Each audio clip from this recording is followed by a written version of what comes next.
Ooh, what's good, Commanders fans? Quick video here. I just want to react to Jalen Hurts' press conference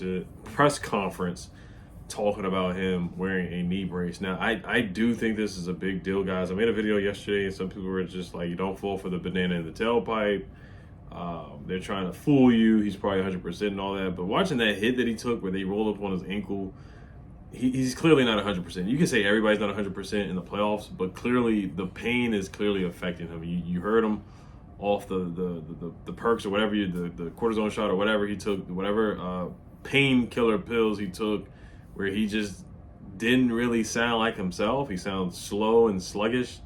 Sounded like Dr. Seuss making rhymes, like talking about the snow and whatnot. And we know how that knee brace can be, man. It's bulky. It can be heavy. We saw what happened to RG3 in 2012 when he had to put the knee brace on. He just wasn't the same guy. And Jalen Hurts, a lot of his game is predicated on his mobility. He could not move in the pocket and evade the rush against the Rams. He got sacked 7 times. He got sacked 3 times after the knee injury, where they rolled up on his knee. He was grimacing in pain and ran off. And I really do think it is going to affect him during the game. Now, I always say I want people to be 100% healthy, because I don't want to hear other fan bases come up with excuses and say, just like the last game, we'd be like, oh, Jalen Hurts was out, or CJ Gardner-Johnson was ejected. I want them to be full strength. And I know somebody's going to come in and say, no, I want whatever advantage I can take, I can get it. And I'm with that too. But at the same time, against a NFC East opponent and a rival, I want everybody to be there. I want Jalen Hurts to be healthy. I want Cam Jurgens to be healthy. Dallas Goedert. I want all those guys to play. I don't want them to miss any time or any snaps at all. I want them to be out there all the time so they can get this whooping. Shout out to what Joe Witt Jr. said too. Like, everybody's talking about, oh, we're so dirty. We're not a dirty team. Like, we haven't got any big time flags for hits or anything like that. The only time we get flags is for the fake roughing the passer on Dante Fowler, or the fake face mask on Dante Fowler. We don't get flagged for unnecessary roughness or anything like that. We don't get fines really for stuff like that. We're not a dirty team. I know the Eagles fans are saying that because they're upset because Jalen Hurts was taking out the game. And then the Frankie Louvu hit, the first one on Thursday Night Football, where Hurts had to leave the game because he was concussed, but they didn't say he was concussed when he really was concussed. That was a legal hit, where he bounced, Frankie bounced Jalen Hurts off the ground. His head just ricocheted off the ground. That was not an intentional way to just hurt Jalen Hurts. But my point is that if he's not able to move like he was on that 44-yard run against the Rams, and move like that, and tush push and all the stuff, the scrambling that he does, that's a huge part of his game. If he has to just sit in the pocket and not be able to move, like, that could be a struggle for him. And if we get a lead, like we've been getting leads, we got a lead on the Lions. We're up a little bit on the Buccaneers, but let's say we jump out to a lead and we slow down Saquon, and they have to rely on Jalen Hurts. They have to drop him back, and he has to make plays and throw the ball down the field and actually survey the field and go through his reads and progressions, and not just throw a slant to A.J. Brown, but has to stick in the pocket. He's been holding on to the ball pretty darn long too. So here's a stat that I said in my stream. He's been sacked on 9.5% of his drop backs, which is one of the highest rates in the league, one of the highest percentages in the league this year. He's also struggled to throw the ball downfield on vertical routes. He's just 441 on attempts this season in the playoff this season. So he struggled so far as of late. 441 attempts this season in the playoffs on vertical routes. He struggled. And then against man coverage, he's 3 of 3 to Dallas Goedert in the playoffs, but he's 0 of 8 throwing the ball to anybody else against man coverage. So Jalen Hurts, man, he hasn't been asked to do much. He really has been Alex Smith. He's been a game manager. And Saquon has been the head of the snake and the heart and soul of that team. So if you put this game on the shoulders of Jalen Hurts and he can barely move with a bulky knee brace on, it could be a long night for Jalen Hurts. And it could be a great day for us. Regardless, even if he's 100% healthy, I still have a good feeling about us winning this game. But you look at the video from yesterday that I showed on my video, the video of him taking the snap and moving. He was pretty gimpy and jittery. And Sal Paolantonio, the ESPN beat reporter for the Eagles, said the same thing. He looked gimpy and jittery playing out there. He did not look 100%. So all I'm saying is just keep an eye on it, guys. That could be a potential advantage there. But, of course, it's the bus stops and starts with Saquon Barkley. It stops and starts with Saquon Barkley. And shout out to the mayor that said EGLSES, Eagles. Shout out to her. But the bus stops and starts with Saquon Barkley. So, like I said, man, Jalen is a big part. They like to do design runs with Jalen Hurts too. They do, and if they can't do that with him, that definitely makes them one-dimensional. It makes them one-dimensional. So, like I said, the knee brace that's pretty significant to me, man. That's pretty significant for him to have to evade the rush and be elusive and juke guys and make guys miss, and to do that. I do think that hampers his game. I really do. I feel like that hampers his game. So I do think that is somewhat of a advantage for the Commanders. So this probably will be my preview video here, guys.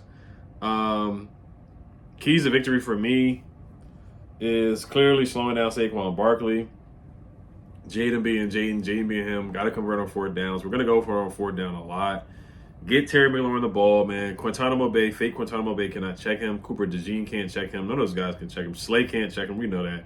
Get the ball to Terry. De'Ami Brown's got to step up. I'll keep it real simple here, guys. Short and sweet. B-Rob, we do have to establish a run game. They have struggled against the run as of late. Kyron Williams was balling it against them. Josh Jacobs was balling against them. They missed a lot of tackles. Obviously contain Jalen Carter. Double him. Do what you got to do to slow him down. But you can't hit what you can't catch. Jalen Carter couldn't catch Jaden Daniels last game. Jaden Daniels juked him out of his shoes at the Allen Iverson crossover on first down and got that first down. And then he threw, at the next play, he throws the touchdown to Jameson Crowder to put the game away and call a game. So Jaden's got to be him. He's got to use his legs, be mobile, some design runs, and he's got to make something shake sometimes. There's going to be some improvised plays where things are breaking down. He's going to have to make something happen. It is what it is. Clearly, the turnover battle is the cliche. We know that.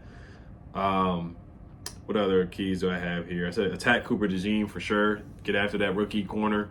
Get after Quintana Bay. Get Austin Eckler involved in the game often and early as well. Screen passes, quick plays, because he cooked them last game with 88 yards to the air. Clock management, penalties, 2-minute warning, challenge flags, all that stuff like that. Zane Gonzalez has to be sharp. Jake Elliott has not been sharp, and we have to force a turnover. Ball is life. Ball is life, like Joe Wood Jr. always says. Quan Martin, Jeremy Chin, they did a great job of catching interceptions. Mikey Samuelson, of course, with the 2 picks. They have to do the same thing they did last week. Now, it's probably not going to be a 4-2-3 interception game, but if you can at least get one turnover forced, Dorrance Armstrong with the forced turnover on Jalen Hurts, a forced turnover on Jared Goff, can he do the same thing? Dante Fowler, can somebody punch the ball out? Jalen had a terrible fumble against the Rams. The Rams were not able to recover it. The ball bounced back like 10 yards, and they lost 10 yards on that play. So, man, like, hey, we have a really good chance, guys. We have a good chance. And Marshawn Lattimore, I would not have him follow A.J. Brown. I would have him stay on his side. Mikey stay on one side. Noah I stay in the slot against Jahan Dotson. But I would have them just stay on one side. And, of course, contain Devontae Smith, A.J. Brown. Have A.J. Brown on the sideline reading the book. Once he does that, we know we got him, guys. We know we got him. And we know he's going to be upset and reading the book if he doesn't get the football. All right, guys. I think that's about it. John Allen, Jerome Payne got to step up for sure, and our offense will always be our defense. Just time of possession, converting on fourth downs, converting on third down. Fourth downs are going to be huge, of course, as always. Yeah, that's really it. Just keep it short and sweet, man. Dallas Goedert, watch out for him too, because he's a good tight end. He's a good tight end. The Eagles, their defense on third downs, they're ranked 23rd on fourth down defense, which is not good. The Eagles also ranked 18th in success rate against quarterback shotgun runs. We know what our quarterback does. We know what Jaden does with shotgun runs and just running in general. We know that they can't stop that. Yeah, those are the numbers that I got right there for the most part. And like I said, they missed a lot of tackles in the playoffs so far. The Eagles have missed a lot of tackles so far. They really have. So, and then limit penalties. It's going to be a hostile environment. Sean Hockley is the leader of the refereeing crew, which is going to be tough. But it's us against the world anytime, anybody, anywhere. Anybody, anytime, anywhere. Why not us? Why not us, guys? Left hand up. Let's take care of business, man. We are 60 minutes away from a Super Bowl, guys. We are 60 minutes away from a Super Bowl in New Orleans. Let's take care of business, man. Let's go in their house. A lot of Commanders fans have gotten tickets to the game. There's a couple buses going up to Philly.